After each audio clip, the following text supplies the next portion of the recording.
Hey guys, this is Joel over at ImportSauce.com, and today we are going to be talking about Elevate hood vents or grill vents. We're going to be doing an install, and we're actually going to be doing this as a universal application. So this is not going to be specific to our car. This is something that you can do at home by yourself as well. Stick around.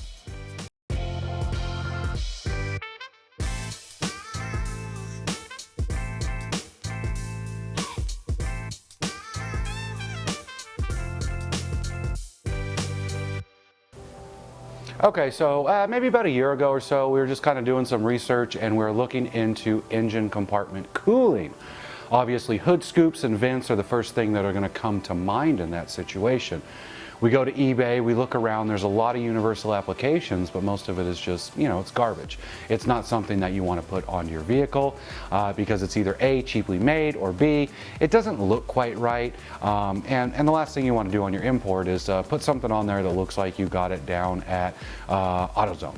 So we were on the ElevateCars.com website. We were researching some other parts for some other builds and some of our part giveaways, and we stumbled across their super high quality hood and fender vents. They're actually made for the S60R, the XC90, but we are going to do this as a universal installation.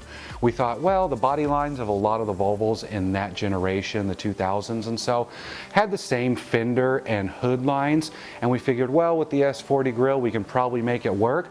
But after doing this and looking at it, this could be adapted to really any car, whether you put it on the hood, whether you put it on the top of the fenders, the side of the fenders, really anywhere on there. And the reason we went with it, because we already know Elevate Cars makes awesome high quality parts, so we knew we were going to get something that was good. And second of all, the price was right. So we ordered this up, and essentially what it is it's a three-piece, right? So you have your backing plate, which is going to go under, you have your grill, which is going to allow the airflow, and you have your top plate, which is going to mount there. They all come together and sandwich onto the fender or on the grill. And then we also have an optional, I'll take that, for inclement weather. We went ahead and purchased the actual rain cover or snow cover, so in the season you can go ahead and pop this guy on, make sure that you're not getting any excess rain or snow or any of that in there, and then in the summer you can pop that guy off and then you're good to go. So essentially the instructions are pretty easy, and we're going to go ahead and time lapse it. You're going to see the whole thing done, but essentially we're going to take the back plate, we are going to place it on where we want it to go on the fender. We are going to scrape out a line, a trace line. We're going to pull it, we're going to cut along that line, we're going to finish the edges, and then at that point we will put this back on. We will drill our pilot holes, and then we will drill the full holes for the hardware to go through. And then at that point we'll go ahead and maybe put some primer or some sealer just on the edge so that we don't have any issues with rust or anything later. And then at that point we'll go ahead and button it, sandwich it all on there, and be good to go. So stick around, we're going to go ahead and warp speed to the time lapse right now and let you see what we did.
guys, so as you saw, it was pretty easy. We had the right tools, we got through it. All in all, it was maybe about 30 minutes. When we go to do the other side, it's definitely going to be a lot quicker. We learned the tricks, we learned everything to do. But as you can see, this thing sits flush on there. It looks great. In terms of the hardware on the back, everything mounts up, everything is nice and secure on there. And one thing we'd like to note too, as you all know, we have the blue car. This is a black fender. We went down to the junkyard and we said, well, if we're going to cut a fender up, let's just get one that if it doesn't work out, if we don't like it, that we didn't do any damage to our car. But we're going to go ahead and get the other black fender from the junkyard. We're going to order a second grill, and then we're probably going to go ahead and run black fenders on there. So again, this is definitely something intended for you to think about universal applications, but not eBay, not AutoZone. Look at other parts manufacturers, look at other makes and models from different vehicles. You may see scoops or vents that you like there, and you may be able to find those, source them at junkyards or aftermarket parts that are made specifically for those cars. Those are definitely going to be higher quality, just like we saw in this ElevateCars.com application. If you're not following us, all of our social handles @ImportSauce. Thanks for watching.